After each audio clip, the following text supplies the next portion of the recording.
Direct 2-3 জন ছেলে আসলো এই দিক দিয়ে, ডাইরেক্ট বম চালালো। ওইখানে আমি দাঁড়িয়েছিলাম, ডাইরেক্ট বম চালিয়ে পালিয়ে গেছে আবার দৌড় করে। মারলো পাশে, একদম পাশে, পায়ে পাশে মারলো, ছিটকিয়ে লাগলো। বুথ থেকে বেরিয়েছি, আমরা ডেকেছি জল ফল দেওয়ার জন্য, কি জল ফল নিয়ে যাবে আমাদের তৃণমূল ক্যান্ডিডেটের এজেন্ট। এবার একে আমরা ডেকেছি, প্রথম দিকে আমরা ডেকেছি কি জলটা নিয়ে যাও, কেন বুথে তো সবসময় পুলিশকে বিরক্ত করা ঠিক না, আইনটা মেনে চলতে হয়। আমরা দিদির সাপোর্টাররা, দিদি কখনো মানে আইন শৃঙ্খলাকে মানে ভাঙতে বরদাস্ত করে না। তো আমরা শান্তিভাবে ইলেকশনটা হয়ে যাচ্ছে। এবার ফোন করলাম কি তুমি আসো জলটা নিয়ে যাও, কেন গরম পড়ছে, জলটা খাবে কি করে, এরা কত খাবে। এবার ছেলেটা এসছে, তো আমরাও তো বেঁচে গেছি, কেন এসব মৌসুমি ঘোষ 25 বছর ধরে এখানে সন্ত্রাস চালিয়ে গেছে, 36 বছর। আবার চাইছে কি না সন্ত্রাসটা এখানে যাতে আবার থাকুক। এই সিপিএমের মৌসুমি ঘোষের ছেলে ছিল, আর এই সিপিআই, আর এই কংগ্রেসের ছিল একটা ঘোষ। এই দুটা ঘোষ একই চেলার চামুন্ডা, যেটা কি আর আজকে পুরো পশ্চিমবাংলা শেষ করলো। ও টিকিট নিয়ে দাঁড়িয়েছে, এ ওর বদলেই জিততো। এ আমার সরস্বতীতে তাহলে কিন্তু সৈনিক, তো এবার দিদির সৈনিক।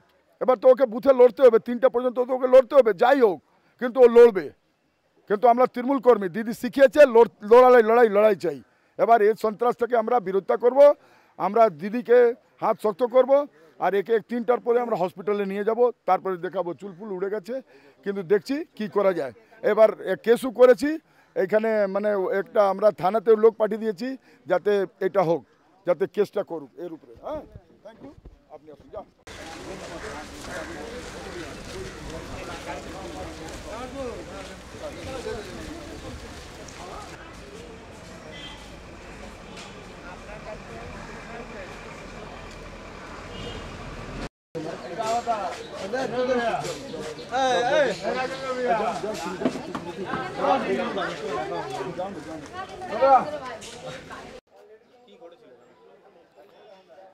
আমি শুনলাম এখানে নাকি একটা ছোট বোমাটা ফেটেছে। আমি মাত্র আসছি টাকি গার্লসের ওখানে থেকে। ওখানে কিছু না হলে 6খানা বোমা ফেটেছে, যেটা ওখানেকার মেয়েরা বলছে যে ওটা দেবু ঘোষ এবং তার সঙ্গীরা ওইখানে বোমাটা ফাটিয়েছে। ওরা একের পর এক বোমাটা ফাটিয়ে আতঙ্ক সৃষ্টি করেছে। রাজাবাজারে ওরা বোমাটা ফেলেছে, সেখানে নিয়ে একটা আতঙ্কটা সৃষ্টি হয়েছিল। কিন্তু আমি ধন্যবাদ দেব ওই এলাকার আমাদের মহিলা কর্মীদের, যে তারা বুথ ছেড়ে যায়নি। ওরা তাও মানে গেটের ভিতরে ঢুকে গিয়ে, এখানে ওই যে শুনছি যে ওই কংগ্রেস সিপিএমের লোকজন মিলে ওরা এখানে একটা বোমাটা ফেলেছে, চেষ্টা করছিল, কিন্তু এখানকার লোকেরা জড় হয়ে গিয়ে এসব ওদের প্রয়াসটাকে বিফল করে দিয়েছে। কিতনা তিনটে বোমা পড়েছে এখানে। এটা হচ্ছে কেএমসি নাফারকোলে রোড, ওখানে টাকি গার্লসের সামনে জনতার ওখানে বোমাটা ফেলা হয়েছে। মেনলি হচ্ছে কংগ্রেসের উপক্রম, এবং ওদেরকে সঙ্গ দিচ্ছে আমাদের এই সিপিআই এর মৌসুমি ঘোষ। ওরা যখন দেখছে যে ওরা জনতার সমর্থন পাচ্ছে না, ওরা অনেক রকম চেষ্টা করেছে ভোটটাকে রোকার জন্য। এই প্রয়াসগুলো হচ্ছে যে বোমাটা ফেলে আতঙ্ক সৃষ্টি করা যাক, যাতে লোকেরা ভোট দিতে না আসতে পারে এবং ভোটে প্রসেসটাকে রোকা যায়। কিন্তু আমি জানি যে এই এলাকার যে 36 নম্বর ওয়ার্ডে যে জনতাটা আছে, এরা খুবই সাহসী আছে। এরা এদের আতঙ্ককে অনেক দিন ধরে দেখে আসছে। এই আতঙ্ককে ওরা নিজে উঠে রুখে দাঁড়াবে এবং ভোটটাকে প্রসেসটাকে বন্ধ হতে দেবে না। আমি ভাই রাজেশ খান্না, ওই ফিল্ম স্টার রাজেশ খান্না না, আমি চার্টার্ড অ্যাকাউন্টেন্ট রাজেশ খান্না, আর 36 নম্বর ওয়ার্ডে টিএমসি ক্যান্ডিডেট প্রার্থী আছি ভাই।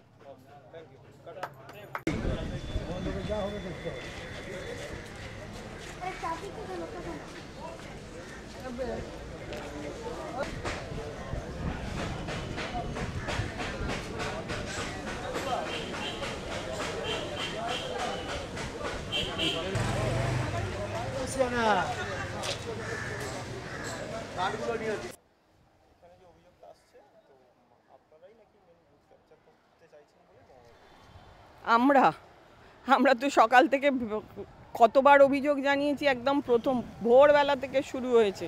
আমরা বুথ দখল করার কোনো প্রশ্নই উঠছে না। বুথ দখল করতে গিয়ে যদি আমরা বোমাবাজি করতাম তাহলে আমরা ওখানে সামনে বসে থাকতাম নাকি? আমরা তো জানিই না হচ্ছে। যারা পালিয়ে যাচ্ছিল তার মানে তারাই জানে, তারাই ফেলেছে, তারাই জানে। আমরা তো জানিই না, আমরা বসে আছি, লোক ছুটে পালাচ্ছে, তৃণমূলের লোকেরা ছুটে পালাচ্ছে, চিৎকার চেঁচামেচি, যেতে গ্যাদারিং ছিল, তাদের গ্যাদারিং নিয়ে তারা পালিয়ে যাচ্ছে, তাতেই তো আন্দাজ করলাম।